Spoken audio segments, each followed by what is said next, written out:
पेश आलिम थे तो वो जब भी नमाज पढ़ाते ना तो किसी ताजर की दो बीवियों के बारे में दुआ मांगते। नमाज पढ़ाते तो कहते अल्लाह उस ताजर की दो बीवियों को अपनी खास रहमतें अता फरमा। एक दिन लोग उनके गिर्द इकट्ठे हो गए, कहने लगे बाबा जी बताएं तो सही वो बीवियां कौन थी जिनके लिए आप दुआ मांगते।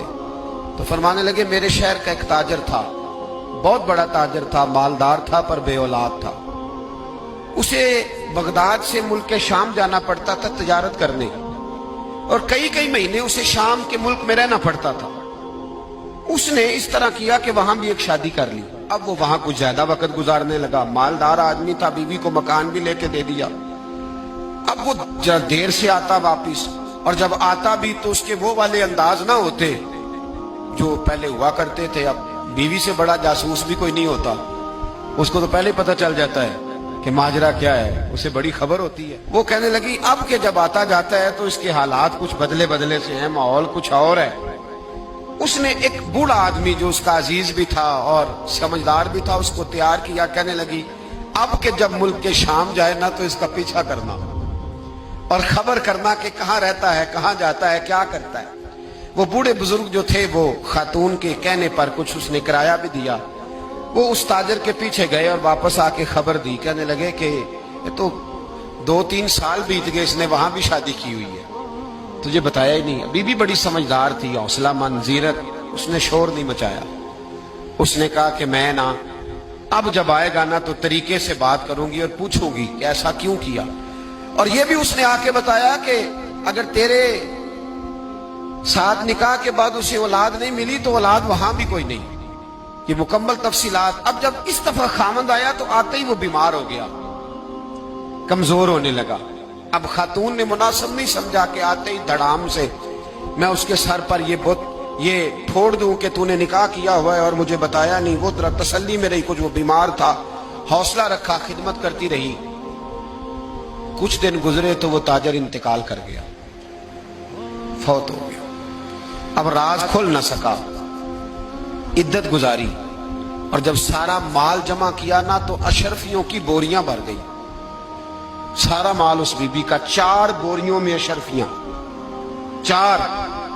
यहां तो पेट का दोज़ख है, माज़ अल्लाह भरता ही नहीं। हाल में मजीद, हाल में मजीद। वो जो कहते थे ना कि बस बाहर चला जाऊं और बाहर मैं कुछ थोड़े से पैसे कमा के 2-3 साल में लौट आऊंगा, फिर यहां आके कोई कारोबार करूंगा, वो गए हैं तो वापिस नहीं आए। वो जो कहते थे ना बस मैंने इतना सा कारोबार करना है कि मकान बन जाए, उन्होंने 4 मकान भी बना लिए हैं, लेकिन ब्रेक, हल में मजीद की दौड़ है।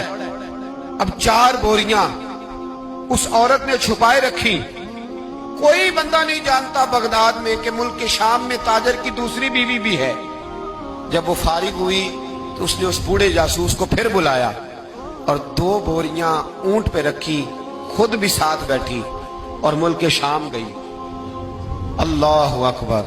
वो बुजुर्ग कहते हैं मैं ऐसे नहीं दुआ करता। उसको जाके कहने लगी मैं अकेली वारिस नहीं हूं, आधे की वारिस तू भी है।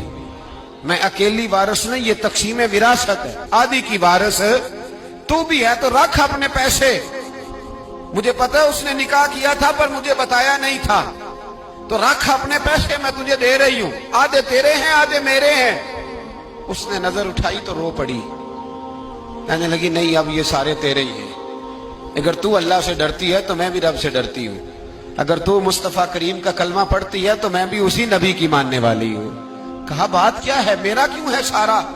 तो वो खातून कहने लगी वो 2 साल 3 साल से मेरे साथ निकाह था और उसने बताया था मुझे कि मेरी बीवी भी है, और मैं गरीब थी तो मेरे वालिदैन को भी बताया था कि मेरी दूसरी शादी है। ये मकान उसने मुझे लेके दिया था, मेरे तमाम अखराजात वो पूरे करता था, नानो नफका का ख्याल रखता था। लेकिन अब के जब वो आया तो वो बीमार था। उसने मुझे बताया कि मुझे तबीब ने बताया है कि मैं शदीद बीमार हूं, शायद बच ना सकूं। तो कहने लगी वो मुझे कई लाख रुपए भी दे गया और जाते दफा मुझे तलाक भी दे गया, फारी कर गया। कहने लगा तू जहां चाहे मेरे बाद निकाह कर सकती है। और कहने लगा मैं चाहता था पहले बीवी को बता दूं, मौका नहीं बना और उसका दिल ना टूटे, बता नहीं पाया, लिहाजा वो मुझे ढेर सारे पैसे दे चुका है, सारा मेरा हिस्सा मुझे पहले से दे चुका है। मेरी बहन اب یہ 4 बोरियों में से 2 मेरी नहीं बल्कि 4 की 4 ही तेरी है, तू ही इसकी हकदार है। तो बुजुर्ग कहते हैं मुझे बताओ, जिनके अंदर इस किस्म के तकवे की झलक हो उनके लिए हर नमाज के बाद दुआ मांगनी चाहिए कि नहीं मांगनी? बगदाद के एक